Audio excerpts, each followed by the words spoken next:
한국 없이는 인공지능을 만들 수 없다. 엔비디아 최고 경영자 젠슨 황기 전 세계 언론 앞에서 공개적으로 인정한 충격적인 발언이었어요.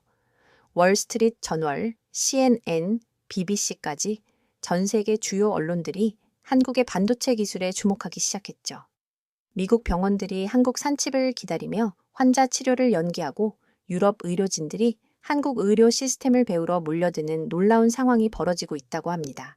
하지만 정작 우리는 몰랐습니다. 대한민국은 이미 전 세계 인공지능 시대의 심장이 되어 있다는 사실을 말이에요. 작은 반도체 칩 하나가 어떻게 미국 아버지와 딸의 관계를 치유하고 세계인들의 생명을 구하게 됐을까요? 이야기 시작하기 전에 좋아요와 구독 버튼 가볍게 한번 눌러주시면 저 감동 이야기 서은비에게 정말 따뜻한 격려가 됩니다. 지금 어디에서 이 영상을 시청하고 계신지 아래 댓글에 나눠주세요. 환자 상태 위험, 즉시 수혈 필요. 응급실에서 울려 퍼지는 의료진의 다급한 목소리였어요. 하지만 혈액 보관소는 비어 있었죠. 가장 가까운 혈액권까지는 40분, 환자에게 남은 시간은 고작 10분이었어요. 그런데 그때 하늘에서 무언가가 날아왔어요. 드론 한 대가 병원 옥상에 정확히 착륙했거든요. 안에는 생명을 구할 혈액팩이 들어 있었어요. 단 20분 만에 20kg을 날아온 거였죠. 이 놀라운 일이 일어난 곳은 어디일까요? 미국일까요? 독일일까요? 아니면 일본일까요? 정답은 한국이었어요. 저는 이 이야기를 처음 들었을 때 믿을 수 없었어요. 미국 뉴욕에서 기술 전문지 편집장으로 일하고 있는 앨리슨 콜버트입니다.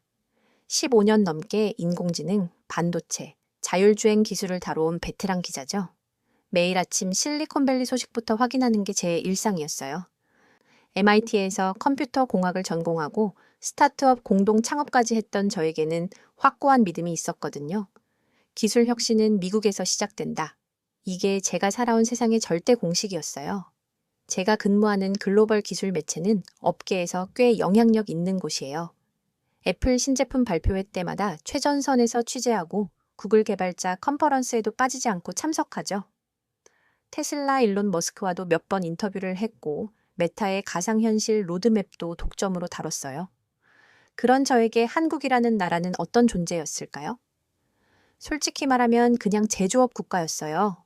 애플 아이폰을 조립하고 삼성 갤럭시 부품을 만드는 하청 업체들이 모여있는 곳이라고 생각했죠.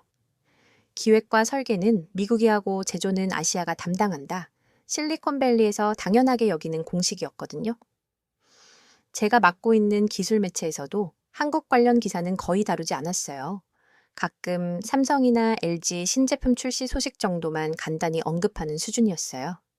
진짜 혁신은 언제나 구글, 애플, 메타, 테슬라, 엔비디아에서 나온다고 믿어 의심치 않았거든요. 편집회 때도 마찬가지였어요.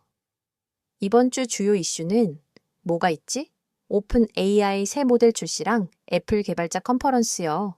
한국에서 뭔가 흥미로운 소식 없나?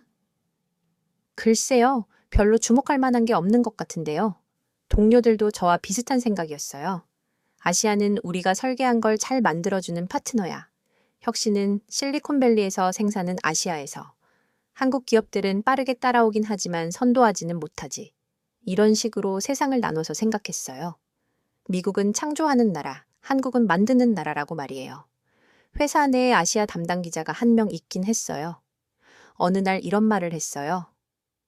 앨리슨 선배, 요즘 한국에서 흥미로운 기술들이 나오고 있던데 한번 취재해보는 게 어때요? 특히 반도체 쪽이랑 의료 기술 분야가 대단하던데요. 저는 웃으면서 대답했죠. 한국에서 뭔 혁신이 나와 우리가 놓칠 만한 기술이 있겠어. 삼성이 좋은 스마트폰 만드는 건 인정하지만 그게 혁신은 아니잖아. 정말 오만했어요. 그때 저는 미국 중심으로만 세상을 바라보는 전형적인 실리콘밸리 사람이었거든요. 세계 기술 지도에서 한국은 그냥 제조 공장 정도로만 표시돼 있었어요. 기술 전시회에 가도 마찬가지였어요. 첸나 MWC 같은 대형 전시회에서 한국 업체 부스를 지나칠 때면 이렇게 생각했어요. 또 어떤 짝퉁 제품을 내놨을까? 이미 나와 있는 기술을 조금 개선한 정도겠지. 하지만 제가 완전히 틀렸어요. 아니, 틀렸다는 표현도 부족해요. 정말 충격적이고 놀라울 정도로 틀렸다는 걸 곧 알게 됐거든요. 한국이라는 나라가 이미 세상을 바꾸고 있었다는 사실을 전혀 모르고 있었어요. 그것도 단순히 기술을 개선하는 수준이 아니라 완전히 새로운 패러다임을 만들어내고 있었던 거예요. 생명을 구하는 방식으로 말이에요. 저희 집 이야기를 조금 해드릴게요. 이 이야기를 이해하려면 제 가족 상황을 아셔야 하거든요. 아버지는 70살이 된 조지 콜버트예요. 뉴저지 교회에서 평생 자동차 정비사로 일하시다가 몇 년 전에 은퇴하셨어요.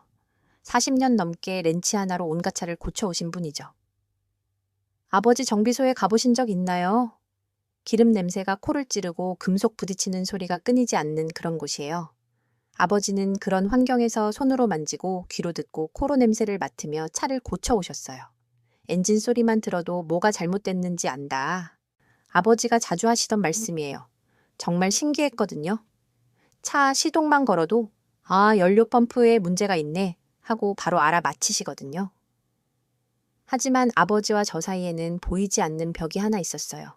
바로 기술에 대한 생각이 완전히 달랐거든요. 아버지는 늘 이렇게 말씀하셨어요. 기계는 사람이 직접 만져봐야 진짜야. 손으로 느끼지 못하는 건 믿을 수 없어. 컴퓨터가 뭘 안다고 기계를 고쳐? 저는 그런 아버지가 답답했어요. 요즘 차들은 다 컴퓨터로 진단하잖아요. 진단이 연결하면 바로 어디가 문제인지 나오는데 왜 굳이 손으로 만져가며 확인하시는지 이해가 안 됐거든요. 어느 날 제가 회사에서 있었던 일을 얘기했어요. 인공지능이 엑스레이 사진을 보고 의사보다 빨리 암을 발견한 사례 말이에요. 정확도도 의사보다 높았다고 했죠. 그런데 아버지 반응은 차가웠어요. 기계가 사람 목숨을 좌우한다고. 그게 말이 되냐? 의사 선생님이 환자를 직접 보고 판단해야 하는 거 아니야. 저는 답답해서 이렇게 말했어요. 아버지 시대가 바뀌었어요. 인공지능이 사람보다 정확하다면 쓰는 게 맞잖아요. 환자한테도 더 좋은 거고요. 아버지가 고개를 저으시며 말씀하셨어요. 그건 인간에 대한 예의가 아니야. 기계는 사람을 도와주는 도구여야 해. 사람을 대신하는 게 아니라 말이야. 이런 대화가 한두 번이 아니었어요. 자율주행차 얘기를 꺼내면 더 심했죠. 차는 사람이 운전해야 하는 거야. 기계가 핸들을 잡으면 어떻게 되는지 아냐? 사고가 나면 누가 책임져? 저는 그때마다 통계 자료를 들고 와서 설명했어요. 자율주행차가 사람보다 사고율이 낮다는 데이터 말이에요. 하지만 아버지는 들으려고 하지 않으셨어요. 숫자가 다가 아니야. 기계는 감정이 없잖아. 위험한 순간에 사람을 구할 마음이 있겠어. 저는 그때 깨달았어요.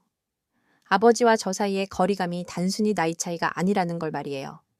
기술을 바라보는 철학 자체가 다른 거였어요. 아버지에게 기술은 사람의 손길이 닿아야 하는 거였어요.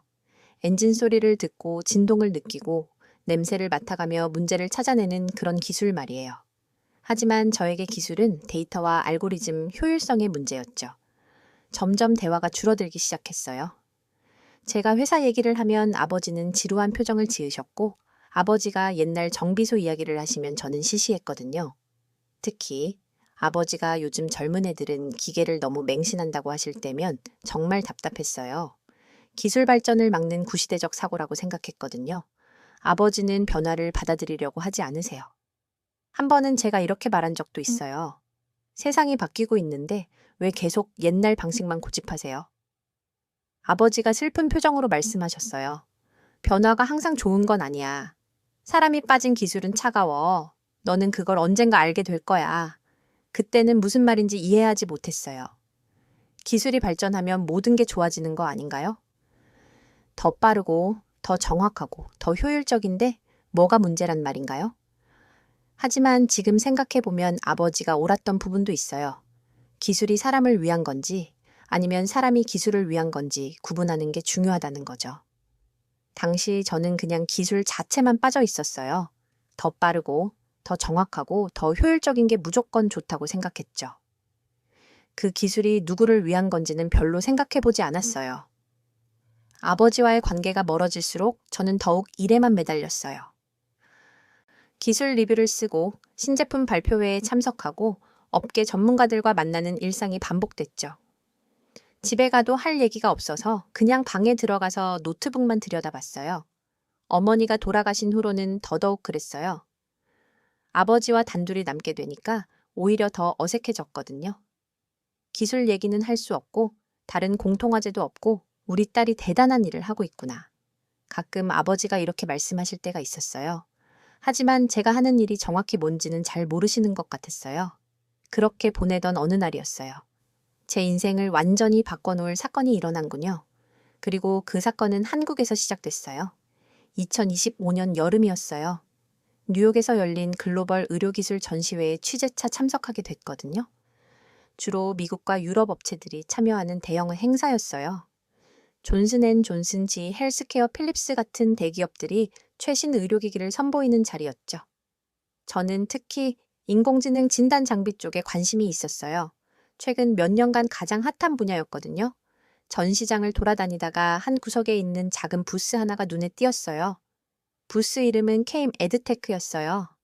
솔직히 처음 들어보는 회사였죠. 또 어떤 하청업체겠지.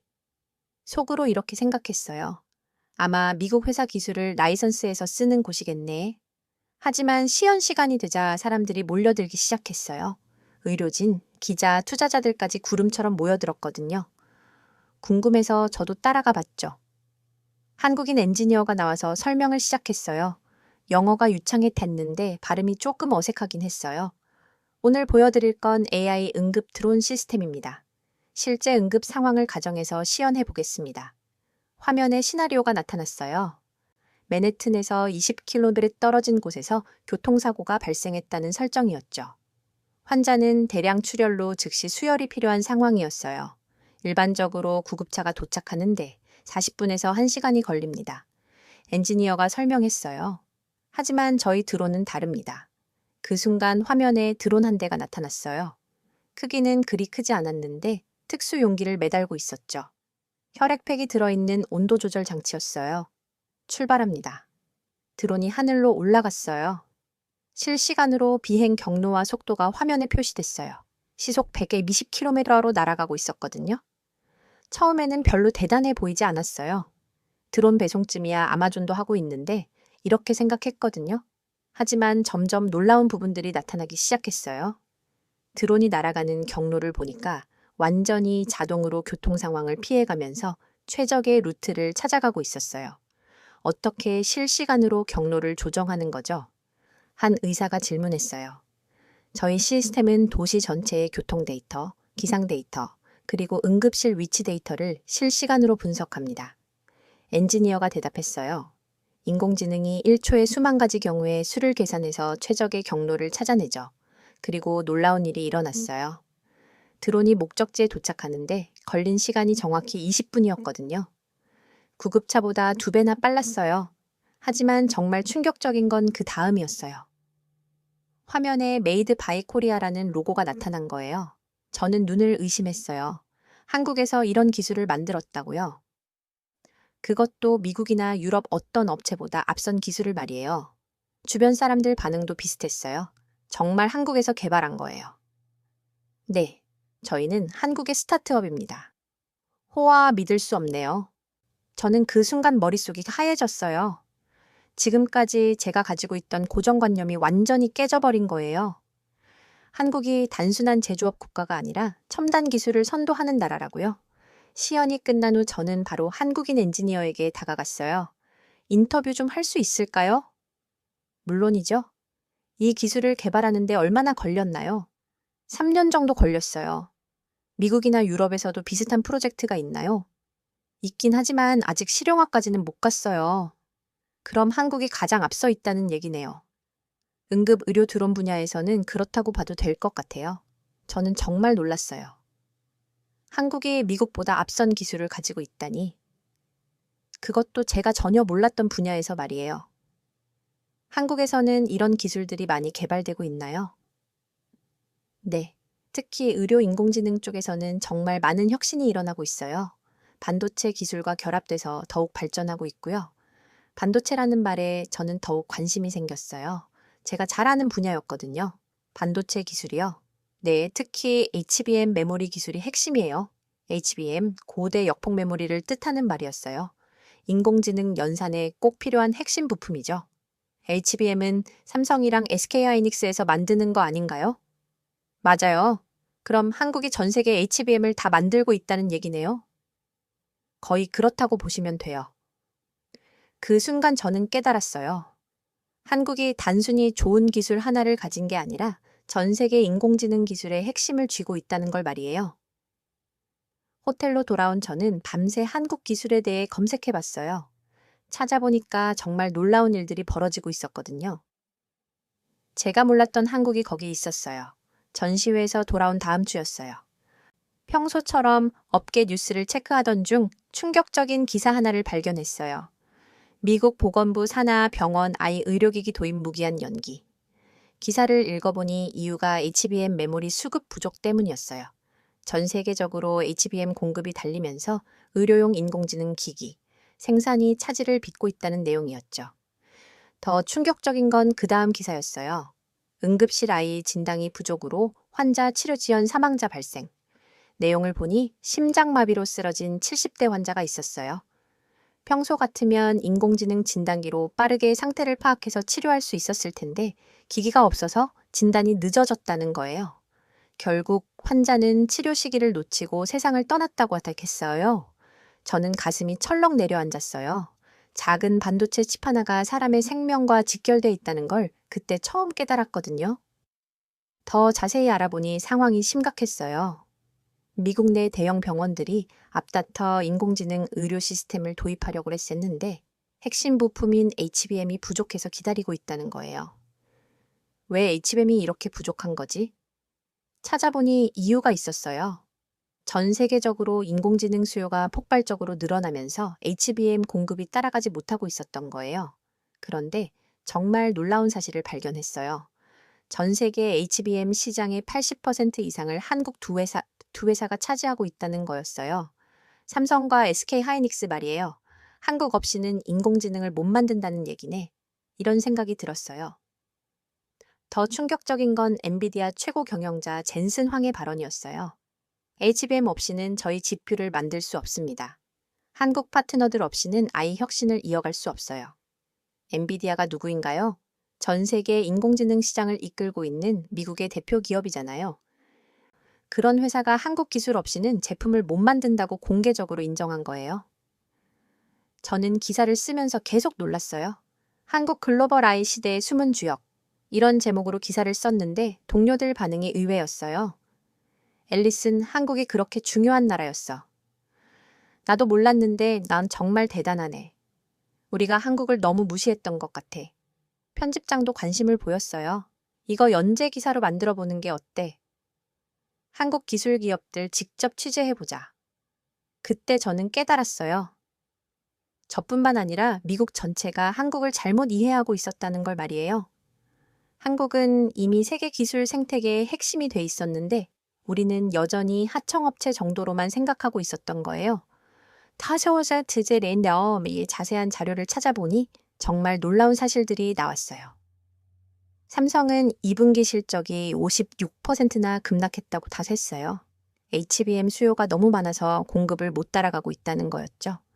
SK 하이닉스는 아예 공급 물량이 전량 매진됐다고 핫했어요. 주문을 받아도 납기가 1년 이상 걸린다는 거예요. 세상에 한국이 이렇게 중요한 나라였구나. 제가 그동안 얼마나 편견에 사로잡혀 있었는지 깨달았어요. 하지만 가장 충격적인 건 따로 있었어요. 미국 의료진들이 한국산 HBM을 기다리면서 환자 치료에 차질을 빚고 있다는 현실이었어요. 우리가 그동안 무시했던 나라가 실제로는 우리 생명을 쥐고 있었구나. 이런 생각이 들면서 정말 복잡한 기분이었어요. 기사를 쓰면서 계속 머릿속에 떠오르는 게 있었어요. 전시회에서 만난 한국 엔지니어의 말이었어요. 한국에서는 이런 기술들이 많이 개발되고 있어요. 한국에는 제가 모르는 더 많은 기술들이 있을 거라는 생각이 들었어요. 그리고 그 기술들이 실제로 사람들의 생명을 구하고 있을 거라는 확신도 들었고요. 저는 결심했어요. 직접 한국에 가서 확인해 보기로 말이에요. 한국이 정말 어떤 나라인지 어떤 기술들을 가지고 있는지 그리고 그 기술들이 어떻게 사람들을 도우고 있는지 직접 보고 싶었거든요. 그렇게 저의 한국행이 결정됐어요. 그때는 몰랐어요. 그 여행이 제 인생을 완전히 바꿔놓을 거라는 걸 말이에요. 2025년 가을 드디어 한국행 비행기에 몸을 맡겼어요. 인천공항에 내리는 순간부터 뭔가 달랐어요. 공항 자체가 하나의 거대한 기술 집합체 같았거든요. 자동 출입국 심사, 무인 수화물 처리, 인공지능 안내 로봇까지 모든 게 자연스럽게 연결돼서 작동하고 있었어요. 이게 진짜 한국이구나. 첫인상이 정말 강렬했어요. 서울에 도착해서 먼저 SK 하이닉스 연구소를 방문했어요. 미리 약속을 잡아둔 상태였거든요. 연구소 입구에서부터 보안이 삼엄했어요. 여기서 전 세계 인공지능의 미래가 결정되는구나. 이런 생각이 들었어요. 연구소 안내를 맡은 분은 이현수 박사였어요. 40대 초반의 조용한 인상을 가진 분이었는데 눈빛이 정말 진지했어요. 영어도 유창하셨고요. 앨리슨 기자님, 저희 연구소에 오신 걸 환영합니다. 감사합니다. 혹시 HBM에 대해서 어느 정도 알고 계신가요? 저는 아는 만큼 설명했어요. 고대의 역폭 메모리, 인공지능 연산의 핵심 부품, 전 세계 공급 부족 상황까지 이현수 박사가 고개를 끄덕이시며 말씀하셨어요. 맞습니다. 하지만 중요한 건 기술 자체가 아니에요. 그 기술로 무엇을 할 수 있느냐가 핵심이죠. 박사님이 저를 연구실로 안내하셨어요. 벽면 가득 모니터가 걸려 있고 연구원들이 조용히 작업하고 있었어요. 뭔가 신성한 느낌이 들었거든요. 여기서 차세대 의료용 아이칩을 개발하고 있습니다. 의료용이요? 네, 병원에서 쓰는 인공지능 장비의 핵심 부품이에요. 박사님이 작은 칩 하나를 보여주셨어요. 손톱보다도 작은 크기였는데 그 안에 수십억 개의 트랜지스터가 들어있다고 하셨어요. 이 작은 칩 하나가 얼마나 많은 사람을 구할 수 있는지 아세요? 박사님이 조용히 말씀하셨어요. 그때 박사님이 개인적인 이야기를 해주셨어요. 제 아버지도 심정지로 돌아가셨어요. 응급실에 도착했을 때는 이미 늦었죠. 만약 그때 인공지능 진단기가 있었다면 박사님 목소리가 잠시 멈췄어요. 그래서 이 일을 시작했습니다. 기술은 결국 누군가의 후회에서 시작되거든요. 저는 그 말을 듣고 가슴이 멍멍해졌어요. 지금까지 저는 기술을 그냥 산업이나 비즈니스 관점에서만 봤었거든요. 하지만 여기서는 기술이 곧 사람의 삶이고 누군가의 간절함이었어요. 미국에서는 HBM 부족으로 의료 장비 도입이 지연되고 있다고 들었어요. 제가 말하자 박사님이 안타까워 하셨어요. 저희도 알고 있어요. 최대한 빨리 생산량을 늘리려고 하고 있지만 쉽지 않아요. 워낙 정밀한 기술이라 시간이 걸리거든요. 그럼 전 세계 의료 시스템이 한국 기술에 의존하고 있다는 얘기네요. 의존이라기보다는 협력이라고 봐주세요. 저희는 기술을 만들고 전 세계는 그 기술로 사람을 구하는 거니까요. 박사님의 말에서 한국인의 겸손함이 느껴졌어요. 자신들이 세계 최고 수준의 기술을 가지고 있으면서도 협력이라고 표현하시는 거예요. 연구실을 둘러보면서 정말 놀랐어요. 미국 실리콘밸리, 어떤 연구소보다도 첨단 장비들이 갖춰져 있었거든요. 그리고 연구원들의 집중도가 정말 대단했어요. 한국 연구원들은 어떤 특징이 있나요? 제가 물어보니 박사님이 웃으시며 대답하셨어요. 끈질기죠. 한번 목표를 정하면 끝까지 파고들어요. 그리고 항상 사람을 생각해요. 이 기술이 누구에게 도움이 될지 말이에요. 정말 인상적이었어요. 미국에서는 주로 시장성이나 수익성을 먼저 고려하는데 여기서는 사람을 먼저 생각한다는 거예요. 혹시 다른 연구소도 구경할 수 있을까요? 물론이죠. 삼성 연구소도 방문해 보시는 게 좋을 것 같아요. 그리고 실제 병원에서 한국 기술이 어떻게 쓰이는지도 보시고요. 박사님이 몇 군데를 더 소개해 주셨어요. 한국의 의료 시스템이 어떻게 작동하는지, 그리고 그 안에서 한국 기술이 어떤 역할을 하는지 직접 확인해 볼 수 있다고 하셨어요. 연구소를 나오면서 저는 완전히 다른 사람이 된 기분이었어요. 한국이 단순히 제조업 국가가 아니라 세계 기술의 중심이라는 걸 피부로 느꼈거든요. 그리고 무엇보다 인상적이었던 건 이현수 박사님의 마지막 말이었어요. 기술은 사람을 행복하게 만들어야 해요. 그게 저희가 추구하는 가치입니다. 미국에서는 들어본 적이 없는 말이었어요. 기술로 돈을 벌거나 시장을 장악하는 얘기는 많이 들었지만 사람을 행복하게 만든다는 관점은 처음이었거든요.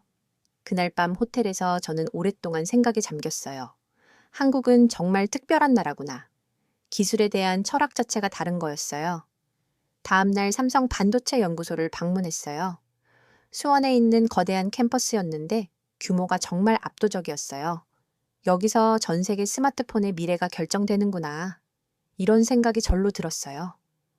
안내해 주신 분은 김영호 상무였어요. 20년 넘게 반도체 개발에 몸담아온 베테랑이셨죠. 첫 신상부터 뭔가 달랐어요. 기자님, 혹시 반도체가 어떻게 만들어지는지 아세요? 대략적으로는 알고 있어요. 그럼 직접 보시는 게 좋겠네요. 상무위님이 저를 클린룸으로 안내하셨어요. 온몸을 하얀 방진복으로 감싸고 들어갔는데 정말 다른 세상 같았어요. 한 점의 먼지도 없는 완벽한 공간이었거든요. 여기서 나노미터 단위의 작업을 합니다. 나노미터요? 머리카락 굵기의 10만 분의 1 정도예요. 상무위님이 웨이퍼 하나를 보여주셨어요. 둥근 실리콘 판 위에 수많은 칩들이 새겨져 있었어요. 이 하나하나가 모두 HBM이에요. 정말 신기했어요. 그렇게 작은 칩 안에 어떻게 그렇게 많은 정보를 처리할 수 있는 회로가 들어가는지 상상이 안 됐거든요. 이 기술을 개발하는데 얼마나 걸렸나요? 10년 넘게 걸렸어요. 그것도 수천 명의 엔지니어가 매달린 결과죠. 미국이나 중국에서도 비슷한 기술을 개발하고 있나요? 시도는 하고 있지만 아직 상용화하지는 못했어요. 특히 HBM 같은 고난도 기술은 한국이 독보적이에요. 상무위님 말씀을 들으니 자부심이 느껴졌어요. 한국이 정말 세계 최고 수준의 기술을 가지고 있다는 걸 확신하게 됐거든요. 그런데 상무위님이 의외의 말씀을 하셨어요. 사실 기술 자체보다 더 중요한 게 있어요. 뭔가요? 왜 이 기술을 만드느냐는 거죠? 상무위님이 저를 다른 곳으로 안내하셨어요. 의료용 칩을 테스트하는 실험실이었어요.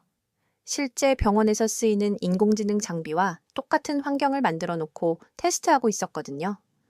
여기서 나오는 모든 칩은 결국 누군가의 생명을 구하는 데 쓰여요. 그 책임감이 정말 무겁죠. 실험실 한쪽 벽에 사진들이 붙어 있었어요. 세계 각국 병원에서 한국산 칩을 사용해서 환자를 치료하는 모습들이었어요. 이 사진들은 뭔가요? 저희 칩으로 생명을 구한 환자들이에요. 병원에서 감사 편지와 함께 보내주시거든요. 정말 감동적이었어요. 단순한 기술 개발이 아니라 생명을 구하는 일을 하고 있다는 걸 직접 확인할 수 있었거든요. 작년에 한 소아암 환자가 있었어요. 상무위님이 한 사진을 가리키며 말씀하셨어요. 저희 칩을 쓴 진단기로 조기 발견해서 완치됐다고 하더라고요. 그런 소식을 들으면 어떤 기분이세요? 뿌듯하죠. 힘들게 개발한 보람을 느끼거든요. 상무위님과 대화하면서 느낀 건 한국 기술자들의 마음가짐이었어요. 단순히 좋은 제품을 만드는 게 아니라 세상을 더 나은 곳으로 만들려는 의지가 있다는 거예요. 혹시 개인적인 질문인데 왜 이 일을 시작하게 되셨어요? 상무위님이 잠시 망설이시더니 대답하셨어요. 제 어머니가 치매를 애우셨어요. 초기에 발견했으면 진행을 늦출 수 있었는데 너무 늦게 알았거든요. 그때 생각했어요. 기술로 이런 일을 막을 수 있다면 정말 의미 있는 일이겠다고. 저는 또 가슴이 먹먹해졌어요. 한국의 기술자들은 모두 개인적인 경험과 사명감을 가지고 일하고 있었거든요. 미국 실리콘밸리와 비교하면 어떤 차이가 있나요? 실력은 비슷해요. 하지만 목표가 다르죠. 미국은 시장을 정복하는 게 목표라면 한국은 사람을 도우는 게 목표예요. 정말 인상 깊은 말이었어요. 같은 기술이지만 추구하는 가치가 완전히 다른 거였어요. 연구소를 둘러보면서 놀라운 사실들을 많이 알게 됐어요. 한국이 반도체 기술뿐만 아니라 인공지능, 로봇, 바이오까지의 다양한 분야에서 세계 최고 수준에 있다는 거였어요. 한국은 정말 종합기술 강국이네요. 그런 것 같아요. 하지만 아직 세계에 제대로 알려지지 않았죠. 저희도 홍보를 잘 안 하는 편이거든요. 마지막에 상무님이 이런 말씀을 하셨어요. 기자님이 한국 기술을 세계에 알려주시면 좋겠어요. 한국이 어떤 마음으로 기술을 개발하는지 말이에요. 저는 그때 결심했어요. 한국의 진짜 모습을 미국에 제대로 알리겠다고 말이에요. 한국이 단순한 제조업 국가가 아니라 세계 기술을 이끌어가는 리더라는 걸 보여주겠다고요. 삼성연구소를 나온 후 서울대병원을 방문했어요. 한국의 의료 시스템이 실제로 어떻게 작동하는지 직접 보고 싶었거든요. 병원장님이 직접 안내해 주셨어요. 저희 병원은 완전 디지털 병원이에요. 환자가 들어오는 순간부터 퇴원할 때까지 모든 과정이 인공지능과 연결돼 있어요. 입구에서부터 놀라운 광경이 펼쳐졌어요.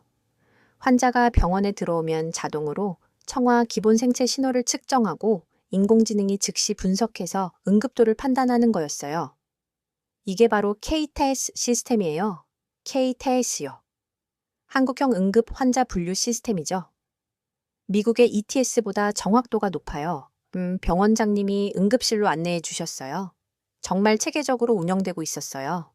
환자 상태에 따라 자동으로 우선 순위가 정해지고 의료진에게 실시간으로 알림이 가는 시스템이었거든요. 만약 중증 환자가 오면 어떻게 되나요? 1분 안에 담당 의료진이 배정되고 필요한 장비와 약품이 자동으로 준비돼요. 그때 마침 응급 상황이 발생했어요. 교통사고 환자가 실려온 거였어요. 저는 멀리서 지켜볼 수 있었는데 정말 놀라웠어요. 환자가 도착하자마자 인공지능이 엑스레이 사진을 분석해서 진단 결과를 내놓았어요. 의사는 그 결과를 바탕으로 즉시 치료 방침을 결정했죠. 모든 과정이 10분도 안 걸렸어요. 와, 정말 빠르네요. 예전에는 이런 진단에 1시간 이상 걸렸어요. 하지만 지금은 인공지능 덕분에 몇 분 만에 끝나죠. 병원장님이 더 자세히 설명해 주셨어요. 저희 시스템의 핵심은 한국산 HBM이에요. 그 작은 칩 덕분에 이렇게 빠른 진단이 가능한 거죠. 만약 HBM이 없다면요, 진단 시간이 10배 이상 늘어날 거예요. 그럼 환자 생명이 위험해지고요. 정말 실감이 났어요. 한국의 반도체 기술이 실제로 사람의 생명을 구하고 있다는 게 말이에요. 병원장님이 또 다른 놀라운 시설을 보여주셨어요. 드론 착륙장이었어요. 병원 옥상에 특별히 설치된 공간이었거든요. 여기로 응급 의료용 드론이 와요. 혈액, 장기, 응급, 약품 등을 실어 나르죠. 마침 드론 하나가 착륙하는 모습을 볼 수 있었어요. 뉴욕 전시회에서 봤던 것과 똑같은 드론이었거든요. 안에는 다른 병원에서 보낸 혈액팩이 들어 있었어요. 이 시스템 덕분에 응급 상황 대응 시간이 반으로 줄었어요. 정말 대단하네요. 병원을 둘러보면서 계속 놀랐어요. 로봇이 약품을 나르고 인공지능이 수술을 보조하고 모든 게 완벽하게 연결돼서 작동하고 있었거든요. 이런 시스템을 구축하는데 얼마나 걸렸나요? 10년 정도요. 정부와 민간이 함께 투자해서 만든 거예요. 다른 나라에서도 벤치마킹하러 오나요? 네, 많이 와요. 미국, 독일, 일본에서 의료진들이 연수를 받으러 오죠. 정말 자랑스러웠어요. 한국이 의료 분야에서도 세계를 선도하고 있다는 게 말이에요. 병원장님이 마지막에 이런 말씀을 하셨어요. 저희 목표는 단순해요. 아픈 사람을 최대한 빨리 정확하게 치료하는 것. 기술은 그 목표를 달성하기 위한 도구일 뿐이에요. 그 말을 듣고 저는 깨달았어요. 한국의 기술 철학이 무엇인지 말이에요. 기술 자체가 목적이 아니라 사람을 위한 수단이라는 거였어요. 병원을 나오면서 저는 완전히 다른 사람이 된 기분이었어요.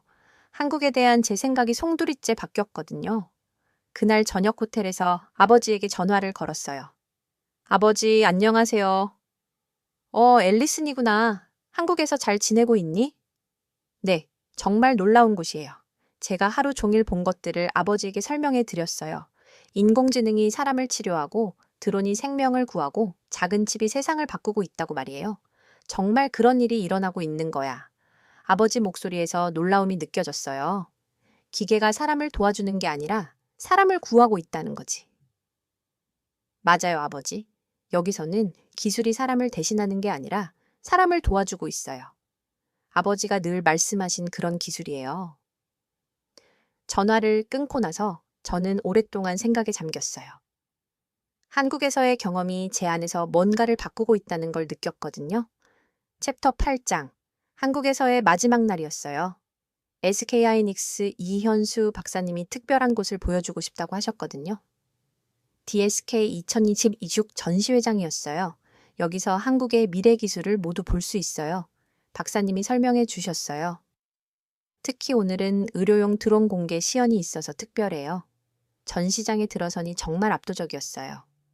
세계 각국에서 온 관람객들이 한국 기술을 보기 위해 몰려들었거든요. 미국, 유럽, 중국, 일본까지 정말 다양한 나라 사람들이 있었어요. 가장 인상적이었던 건 의료용 드론 시연이었어요.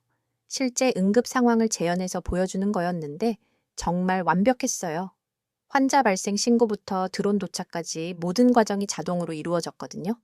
놀랍다. 정말 대단한 기술이야. 주변에서 외국인들의 감탄사가 끊이지 않았어요. 그때 미국에서 온 의사 한 분이 저에게 말을 걸었어요. 혹시 미국 분이세요?